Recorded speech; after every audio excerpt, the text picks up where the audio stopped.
በነገራችን ላይ እዛ አካባቢ ሄዳችሁ አይታችሁ ይሆናል። የአርማጮ የወልቃይት የጠገዴ ህዝብ እንኳን አሁን ባለው ሁኔታ ባለፉት 30 ዓመታት ያ ሁሉ ዱላ የወረደበት ኢትዮጵያዊነቱንም የበጌ ምድር ሰው መሆኑንም እየተናገረ እየሞተ እየተሰደደ ዛሬም አለ። ዛሬም ሸብረክ ያለ አካባቢ አይደለም፣ በትንሹም የሚል አካባቢ አይደለም። ራያ፣ ጠለምት፣ ወልቃይት የሚባሉ አካባቢዎች የአንድ አገር ምድሮች አይመስሉም። ባህልና ሃይማኖታቸው የታሳሰረ፣ ቋንቋቸው የተዳቀለ፣ ህዝባቸው ተጋብቶ የተዋለደ አማራና ትግራዋይ የተባሉ ማህበረሰቦች እልፍ ዘመናትን በሰላም ያሳለፉበትም አይመስልም። ዕውቀት ቀመስን ቀለም ዘለቀን ያሉ ስርዓተ መንግስታቸውን ከአውሮፓ ምድር የቃረሙ የመጽሐፍ አባቶቻቸውን ከህብረተሰባዊት ሩሲያ የመዘዙ እስከ መገንጠል የሚል ዲስኩር የታጨቀበት ዶሴን አንግበው 4 ኪሎ የደረሱ የስርዓተ ማህበሩ አለቆች ቋንቋን የመግባቢያ ሳይሆን የመለያያ መሰረት አድርገው ወሰን እስኪያሰምሩበት ድረስ በእርግጥም እነ ወልቃይት እንዳልፎ ያጅ መንገደኛ ከስንት አንዴ ከሚጎበኛቸው ትኩሳት የዘለለ የማንነት ንትርክ ውስጥ ገብተው አያውቁም ነበረም። ህገ መንግስት አርቃቂዎቹ ከዚህ መልሴኔ ከዚያ ወዳ ያንተ ተባብለው አንዱን መሬት ሸንሽነው ለምድሩም ዘርና ቋንቋ ሸልመው ሲያበቁ ጊዜ ውሎ ሳያድር እኔ አማራ ነኝ፣ እኔ ትግራዋይ ነኝ የሚሉ ዘመን አመጣሽ ትርክቶች ተፈጠሩ። በጌምድር ላይ ተኝተው ያደሩ አርሶ አደሮች ድንገት ማለዳ ላይ ከእንቅልፋቸው ሲነቁ አንዱ በትግራይ ሌላው በአማራ ክልል ተካለው ራሳቸውን አገኙት። የረጅም ዘመን የህይወት መስተጋብር የለገሳቸውን አብሮ የመኖር ጥበብ ዘመናዊ ትምህርት የነጠቃቸው አሳቢነን ባዮች ቦርቦረው ጨረሱት። እናም ከዚያ ጊዜ ጀምሮ አሁን ድረስ ያልበረደ የማንነት ጥያቄ የሚፈጃቸውን ቦታዎች በህገ መንግስታቸው አማካኝነት አምጠው ወለዱ። አሁን ቦታዎቹ ላይ የሚሰማው ወልቃይት ብረሳሽ ቀኝ የተርሳኝ የሚል የርስት ጉልት ፎከራ ምዕራብ ትግራይ ህገ መንግስታችን ያጎናጸፈን ምድር የሚል መፈክር ነው። ሁለቱን ማህበረሰቦች እንዲህ በቃላት ስንጠቃ ላይ ተጠምደው ጊዜ እንዲያሳልፉ የዳረጓቸው ተብለው የሚታሙ ደግሞ ሁለት እሳቤዎች አሉ። አንደኛው ከወደ ህወሓት ሰዎች የሚመዘዝ ራስን የማምለክ ዝንባሌ ሲሆን፣ ሌላኛው ነፍጥን ማንገብን ግብ ያደረገ ሰሜናዊ ባህል ነው። እናም ህወሓት እኔ ከሞትኩኝ ሰርዶ አይብቀልን እየተረተ በሰሊጥ ምርቱ የሚታወቀውን አካባቢ ጨሬው ለሞት ያለ ይመስላል። ትናንት የሰማነው መረጃ ለዚህ እማኛችን ነው። ህወሓትና ፋኖ አብረው ለመስራት የተማማሉ አዲስ ሙሽሮች ናቸው ከሚለው ሰሞነኛ ትርክት ተነስተን ወልቃይት ላይ ያላቸውን አቋምና አሁን የገጠማቸውን ነገር እንዴት ያስታርቁታል የሚለውን ጥቂት እንዳስሳለን። በወልቃይት ጠገዴ አካባቢ ያለው የማንነትና የወሰን ጥያቄ ለብዙ ዓመታት የቆየና በርካታ ታሪካዊ እንዲሁም ህጋዊ ክርክሮችን የያዘ ነው። ይህንን ጉዳይ በጥልቀት ለመረዳት የሚረዱ ዋና ዋና ነጥቦች ታሪክ፣ የአስተዳደር ወሰንና ህገ መንግስታዊ ሳቢዎች ናቸው። በአካባቢው የሚኖሩ የማህበረሰብ ክፍሎች በተለይም የወልቃይት ጠገዴ አማራ ማንነት አስመላሽ ኮሚቴ ታሪካዊ ማንነታችን አማራ ነው፣ ቋንቋችን፣ ባህላችንም ይህንኑ ያረጋግጣል የሚል ጥያቄ ሲያነሱ ቆይተዋል። በሌላ በኩል ደግሞ አካባቢው ባለፉት 30 ዓመታት በትግራይ ክልል ስር መቆየቱና የቋንቋ ተናጋሪነቱን መሰረት በማድረግ የትግራይ ማንነት አካል ነው የሚሉ ክርክሮችም አሉ።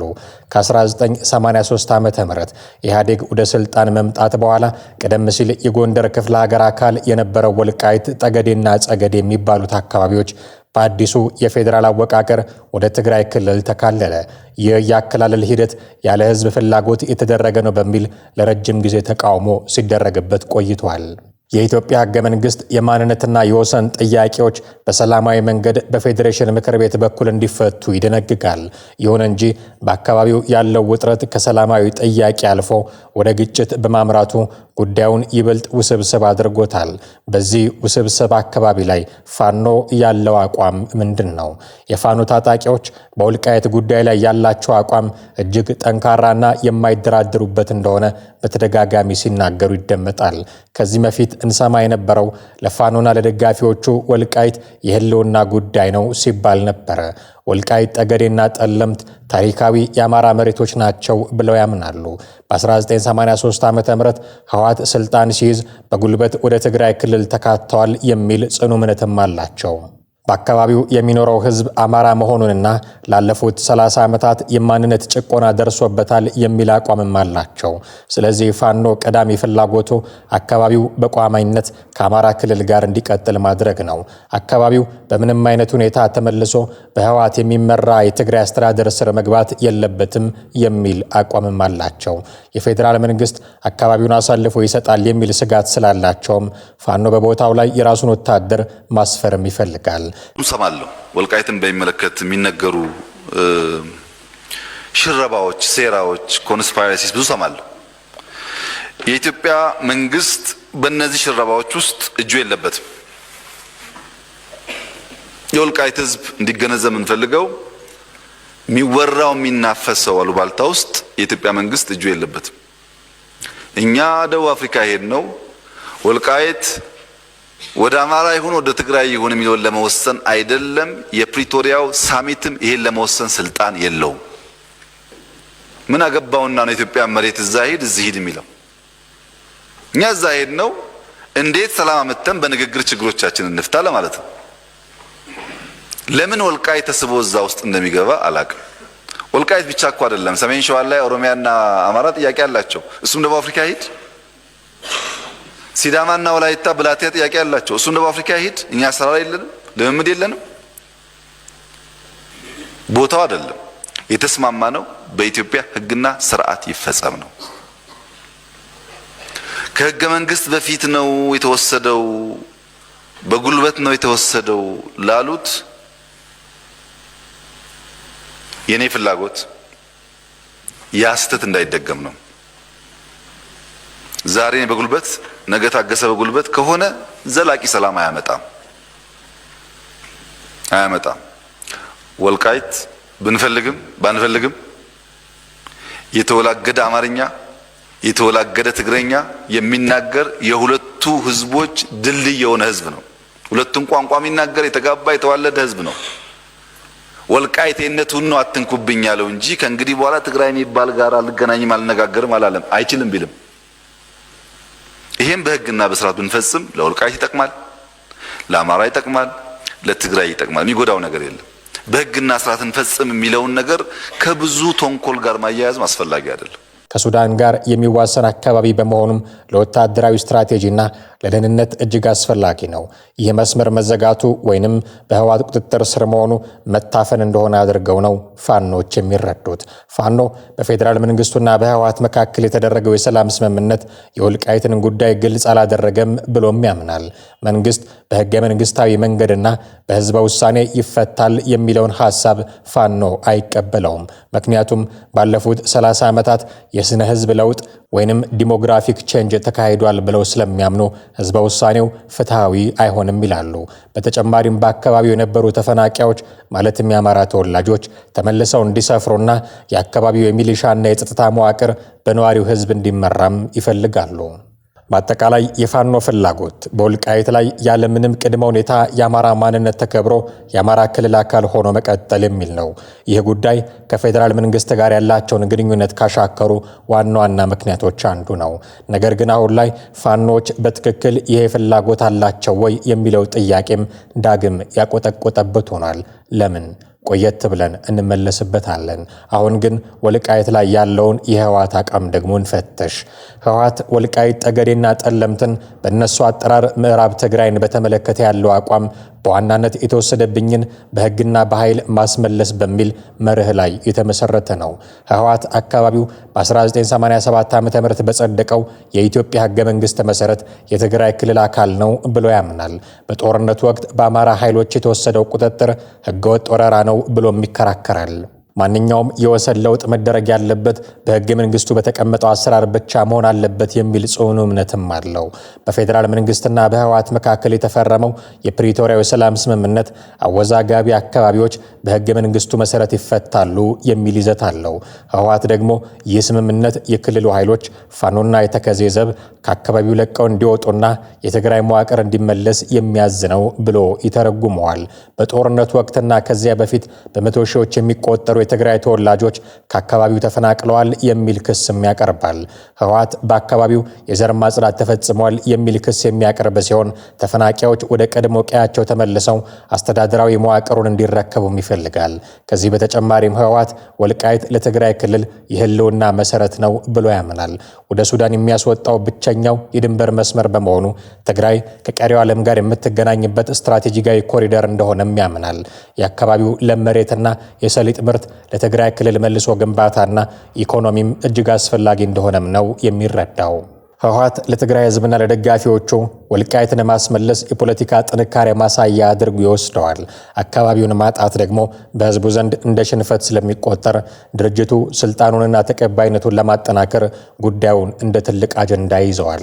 የህወሓት ፍላጎት ባጭሩ አካባቢው ወደ ነበረበት የትግራይ ክልል አስተዳደራዊ መዋቅር እንዲመለስ፣ የትግራይ ተፈናቃዮች እንዲሰፍሩና የክልሉ ወታደራዊና ፖለቲካዊ የበላይነት እንዲረጋገጥ የሚል ነው። ይህ ፍላጎት ከአማራ ኃይሎች ታሪካዊ ባለቤትነት ጥያቄ ጋር በቀጥታ ስለሚጋጭ ጉዳዩን እጅግ ውስብስብ ያደርገዋል። ህወሓትና ፋኖ እንዲህ አይነት የተለያየ አቋም ይዘው ቢፋጠጡም ሰሞኑን የሰማናቸው መረጃዎች ግን ዘመነ ካሴ የሚመራው ፋኖ ከህወሓት የጦር ጀነራሎች ጋር መምከሩ ቦታዎቹ ላይ ያለውን አቋም እንዲቀይር አድርጎታል የሚል ነው። ፍስሐ መንጁስና ዘመነ ካሴ ተገናኝተዋል። በጣም ይገርም። ተገናኝተው አንዱ እያሰቡ ያሉት ምንድን ነው? የትግራይ ታጣቂዎች ውስጥ የምዕራብ ትግራይ ተወላጆች የሆኑ ታጣቂዎች በነዘመነ አዲሱ ድርጅት ውስጥ ሄደው እንዲቀላቀሉ የሰው ኃይልም እንዲሄድ ማለት ነው። ምን ማለት ነው? ገብቷቸዋል? የትግራይ ታጣቂ ውስጥ ነው ያሉት።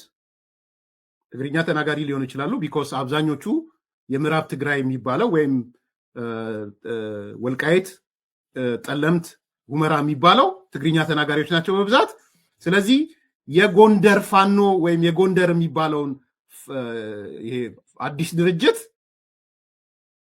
ይሰጧቸዋል። በቁጥር አልተመኑም፣ ግን የሰው ኃይል አሁን ጎንደር ላይ የጎንደር የሚባለው ወይም የጎንደር ነዋሪው ሳይሆን ከቲፒኤልኤፍ የሚመጡ ታጣቂዎች የጎንደር የነዘመነ ጎንደር ውስጥ የወልቃይት ተወላጆች ይገባሉ ማለት ነው። አንዱ እሱ ነው። ሁለተኛ የራያ ግንባር ነው። በራያ ግንባርም የነ ማነው ምሬ ወዳጆ ግንባር የራያ ተወላጅ የሆኑ ትግራይ ታጣቂ ውስጥ ያሉ የተወሰኑት ምሬ ወዳጆ ጋር መጥተው ይገባሉ። ስለዚህ የነ ዘመነ ቡድን የሰው ኃይል ከማን ይሰጠዋል? ከህወሓት ታጣቂ ኃይሎች ይሰጠዋል። ይህ ብቻም አይደለም። ከሰሞኑ የአማራ ፋኖ ብሔራዊ ንቅናቄ የተባለው አዲስ ድርጅት ሲመሰረት ጉዳዩን እጅግ ካራገቡት ሰዎች መካከል የሚበዙት ራሳቸውን እንደ ህወሓት አፈቀላጤ አድርገው የሚወስዱ ሰዎች መሆናቸው ነገሩን ሆድ ሲያውቅ ዶሮ ማታ ብለን እንድንታዘበው ያደረገ ነው።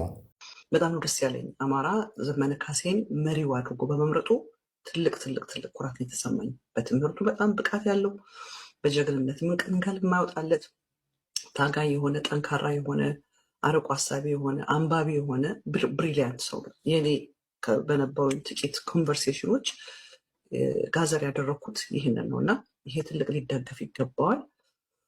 ትግሉ ግን እንደቀጠለ ነው። አማራ ክልል ውስጥ ስቲል ጦርነት አለ። በየቀኑ ጭፍጨፋ ነው።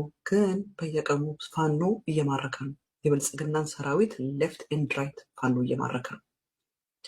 በየቀኑ የሚደርሰኝ ማአት ኢንፎርሜሽን ነው ያለው። ከስራ መጥቼ ስለሆነ ዳውንሎድ አላደረኩትም እንጂ የሚደርሱኝ በጣም ብዙ አሉ። ከዚህም አልፎ እነዚህ ሰዎች የዘመነ ካሴን ድምፅ ማማር እያነሱ መወድስ ለማቅረብ መቻኮላቸው በሬ ሆይ ሳሩን አየህና ገደሉን ሳታይ የሚያስብል ሆኖ አግኝተነዋል። ግርማው የሚያስፈራ፣ ድምፁ የሚያስፈራ፣ ሞገሱ የሚያስፈራ ዘመነ ካሴን መሪው አድርጎ መርጧል። በአንድ ኮማንድ ስር ገብቷል የአማራ ህዝብ። የአማራ ትግል ከመቼውም በላይ ተጠናክሯል። አሁን እንደገና የአማራ ህዝብ ብቻውን አይደለም። የትግራይ ህዝብ ከጎኑ አለ። የኦሮሞ ህዝብ ከጎኑ አለ። የኤርትራ ህዝብ ከጎኑ አለ። የኢትዮጵያ ህዝብ ከጎኑ አለ። ብቻውን አይደለም የአማራ ህዝብ። ያ ስላስደነገጠው ፋኖ ከመቼውም በላይ ተጠናክሮ አመራሮችን መርጦ በአንድ ኮማንድ ስር ሆኖ ኃይሉን ከመቼውም በላይ አስተካክሎ እየመጡ ነው እየመጡ ነው እየመጡ ነው እየመጡ ነው ስለተባለ ትልቅ ድንጋጤ ነው። ታዲያ እንዲህ ካለው በአደባባይ የሚታይ መወዳደስ ጀርባ ህወሓት ትላንት የጀመረችው ትንኮሳ ፋኖን ከቁማሩ መድረክ ሙሉ በሙሉ ያገለለ ሳይሆን አይቀርም። ተኩሱ በጠለምት ዋልድባ አካባቢ በአራት ግንባር ነበር የተጀመረው። በአካባቢው ያለው የጸጥታ ኃይል በወሰደው አጸፋ እርምጃ አንድ ድሽቃን ጨምሮ በርካታ የሰው ኃይል መማረኩም ከስፍራው የወጣ መረጃ አመልክቷል። ተከዜን ተሻግሮ በጠለምት በማይዳጉሽ ጥቃት የከፈተው ህወሓት በምዕራብ ግንባር አርሚ 11 ኮር 113 ደደቢት ክፍለ ጦር ስር ያሉ ታጣቂዎችን ነበር ያሰማራው። አሁንም አርፎ እንደማይቀመጥ ምልክቶችን እያሳየ ያለውን የህወሓትን ድርጊት በተመለከቱ ሰዎች ታዲያ አሁን ፋኖ ትክክለኛውን ውሳኔ የሚወስንበት መስቀለኛ መንገድ ላይ መቆሙን ነው የሚናገሩት። ያ መንግስትን ለመቃወም ተብሎ የተጀመረው ጥምረት ወልቃይት በተባለች መከረኛ ምድር ምክንያት ፈተና ውስጥ ገብቷልና እነ ዘመነ ካሴ ለዚህ የህወሓት ትንኮሳ የሚሰጡት መልስና እነ ኮሎኔል ደመቀ ዘውዱ የሚወስዱት አቋም በሁሉም ዘንድ እየተጠበቀ ይገኛል።